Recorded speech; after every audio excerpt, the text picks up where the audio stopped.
Chief justice of India, राष्ट्रपति, प्रधान सबको चिट्ठी लिखेंगे, कोर्ट में भी जाएंगे, दिल्ली पुलिस पे केस भी करेंगे। अच्छा। ये सरकार जो है ना, इसका मोडस ऑपरेंडी देखिए, आरएसएस और बीजेपी, ये अंबेडकर को नहीं मानने वाले लोग हैं, संविधान को नहीं मानने वाले लोग हैं, और ये अंबेडकर के विरोधी हैं, मनुस्मृति में विश्वास करने वाले लोग हैं। जो भी सोचने समझने वाला जो होगा उसके खिलाफ ये फर्जी मुकदमे डालेंगे, फंसाएंगे, जेल भेजेंगे, यही काम कर सकते हैं। तो आप कह रहे हैं इन सबका कनेक्शन है आपस में? जब से ये भाजपा सरकार आई ना, तब से मैं गिनती गिनवा सकता हूँ। हाँ। 16 में मेरे ऊपर झूठ मूठ का फर्जी महिला उत्पीड़न केस लगा जी, आज तक उसकी रिपोर्ट नहीं आई। मैं गया ना, कमेटी फेस किया। 5 साल से जो है मेरा छुट्टी सबैटिकल लीव लिख रहा हूँ, 18 से ही नहीं मिल रहा है।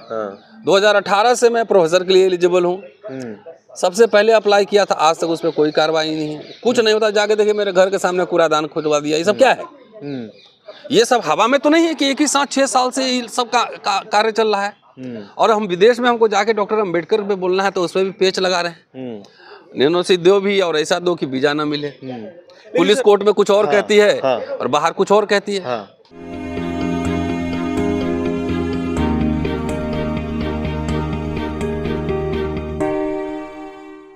संविधान निर्माता डॉक्टर भीमराव अंबेडकर की जयंती आने वाली है, 132 साल पूरे होने वाले हैं, लेकिन एक निमंत्रण आता है दिल्ली यूनिवर्सिटी के एक प्रोफेसर को, प्रोफेसर रतनलाल को, लंदन से, कि आप आएं और उनके बारे में कुछ बात करें और छात्रों को और वहाँ के नागरिकों को अंबेडकर साहब के बारे में कुछ बताएं। लेकिन सरकार जो है वो सिस्टम इतना लचर है, इतना इनएफिशिएंट है कि उनका वीज़ा ही डिनाई हो जाता है, इस कारण से कि दिल्ली पुलिस द्वारा कोई रिप्लाई नहीं दिया जाता। सर, जब जब लोग बाहर जाते हैं, भारत के बारे में बात करते हैं और आलोचनात्मक रवैये से जब बात करते हैं तो कहते हैं कि भाई ये तो देश की बदनामी करने जा रहे हैं। राहुल गांधी के साथ ऐसा ही हुआ और अब आपको तो जाने ही नहीं दिया गया है। तो मेरे साथ एक IB का आदमी भेज देते ना, मेरा भाषण रिकॉर्ड होता तो वो तो यूट्यूब पे चढ़ता ही ना, तो एक आदमी भारत सरकार की ओर से भेज देते। हम अंबेडकर जयंती पे जा रहे हैं ना, हमको जाना था लंदन, कोई भजन कीर्तन कर की तो बात नहीं थी। और मैं क्या बोलता वहाँ पर, मैं बोलता जो अंबेडकर के रेलेवेंस पे बोलता जी।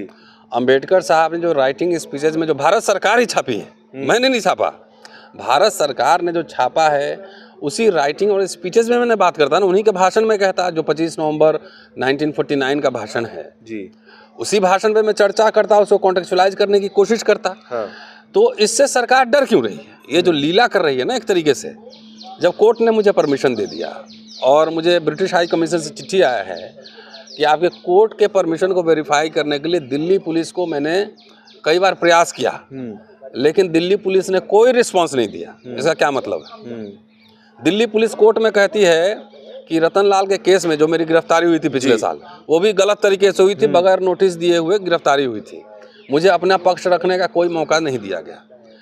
तो जब मैं कोर्ट परमिशन लेने गया, ट्रैवल परमिशन टू UK, तो वहाँ दिल्ली पुलिस कह रही है कि कोई इस केस में फर्दर इंक्वायरी की ज़रूरत नहीं है। वही पुलिस जब ब्रिटिश हाई कमीशन जब इंक्वायरी करता है तो रिस्पॉन्ड नहीं करती। तो आखिर एक IO की, जो कि सब इंस्पेक्टर है, इतनी हिम्मत हो सकती है क्या? आखिर किसके इशारे पे चल रहा है पूरा? प्रिंसिपल जो है जब NOC देती है तो उसमें मेरे पूरे केस का जिक्र करती है, लेकिन केस से जो कोरस्पोंडेंस उनका है दिल्ली पुलिस से, उसका एक कॉपी भी मुझे नहीं देती।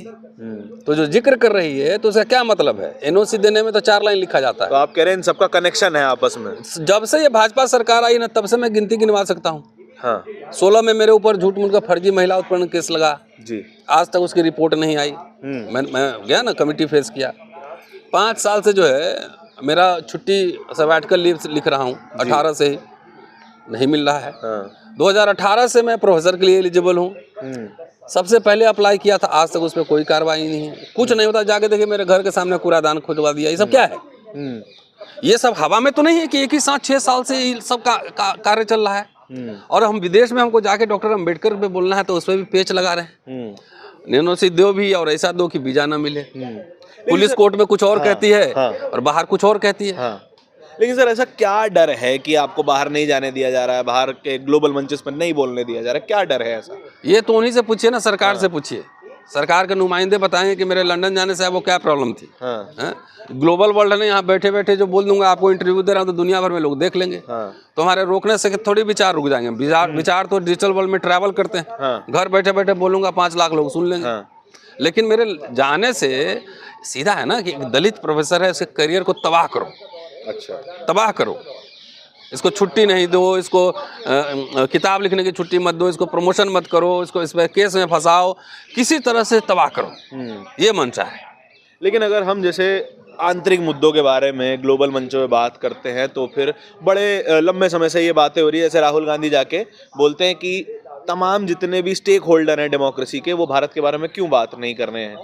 तो ये तो सर ऐसा नहीं है कि घर की बातों को विदेश में जाके दोहराना और उससे बदनामी नहीं होती है? ऐसा है, ग्लोबल वर्ल्ड में कौन घर कौन विदेश, सब जगह वही बात है। मोदी जी जाके विदेश में भारत के बारे में नहीं बोले हैं। हाँ, बहुत खराब खराब कोरिया में बोले हैं, कई जगह सिंगापुर में बोले हैं, बोले नहीं है।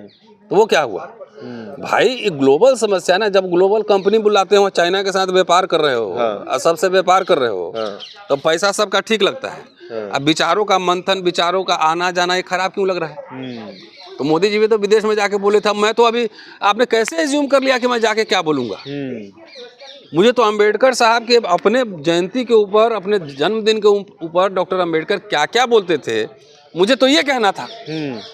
आपने कैसे एज्यूम कर लिया? तो ये सरकार गले में माला, विचारों में ताला, यही है। लेकिन क्या ये जो हेजिटेशन है, क्या ये इंटेलेक्चुअल्स को बोलने ना देने की हेजिटेशन है या फिर अंबेडकर के विचारों से हेजिटेशन है? ये क्या, दोनों में से क्या है ये? दोनों है। अच्छा, ये सरकार जो है ना, इसका मोडस ऑपरेंडी देखिए, आरएसएस और बीजेपी, हाँ, ये अंबेडकर को नहीं मानने वाले लोग हैं, संविधान को नहीं मानने वाले लोग हैं, और ये अंबेडकर के विरोधी हैं, मनुस्मृति में विश्वास करने वाले लोग हैं। हाँ। जो भी सोचने समझने वाला जो होगा, उसके खिलाफ ये फर्जी मुकदमे डालेंगे, फंसाएंगे, जेल भेजेंगे, यही काम कर सकते हैं। लेकिन इसे डरने की जरूरत नहीं है भाई, क्यों डरना है? लेकिन काफी लोग तो सर डर के खामोश भी हो गए, काफी लोग शांत बैठ गए। अपने डॉक्टर कफील खान इतना बोलते थे, इतना क्रिटिकल होते थे, शांत बैठ गए। अब इसका जवाब तो वही देंगे, लेकिन हम तो शांत नहीं है। मतलब अगर कुछ एग्जाम्पल जैसे एग्जिस्ट करते हैं तो बहुत सारे लोग बोल भी रहे हैं ना। हाँ, पॉलिटिकल क्लास से भी बहुत सारे लोग बोल रहे हैं, इंटेलेक्चुअल्स भी बोल रहे हैं, हम लोग भी बोल ही रहे हैं। तो सब डर कैसे जाएगा? ये तो साबित हो रहा है ना कि आप तानाशाही सरकार चला रहे हैं। आप हमने तो इमरजेंसी नहीं देखा, लेकिन अघोषित आपातकाल है। ये तो आप ही साबित कर रहे हैं, आपके कर्म साबित करवा रहे हैं। आगे क्या करेंगे आप? आगे चीफ जस्टिस ऑफ इंडिया, राष्ट्रपति, प्रधान सबको चिट्ठी लिखेंगे, कोर्ट में भी जाएंगे, दिल्ली पुलिस पे केस भी करेंगे। मतलब जो हाई कमीशन के जो जवाब मांग रहे हैं वो नहीं बोल रहे हैं, और डॉक्टर रतनलाल, मुझे गिरफ्तार करेंगे तुरंत, है ना, मुझे गिरफ्तार करेंगे। तो चलिए, कोर्ट में भी लड़ेंगे, आप पॉलिटिकली भी लड़ेंगे, सड़क पे भी लड़ेंगे। जी, बहुत शुक्रिया। धन्यवाद।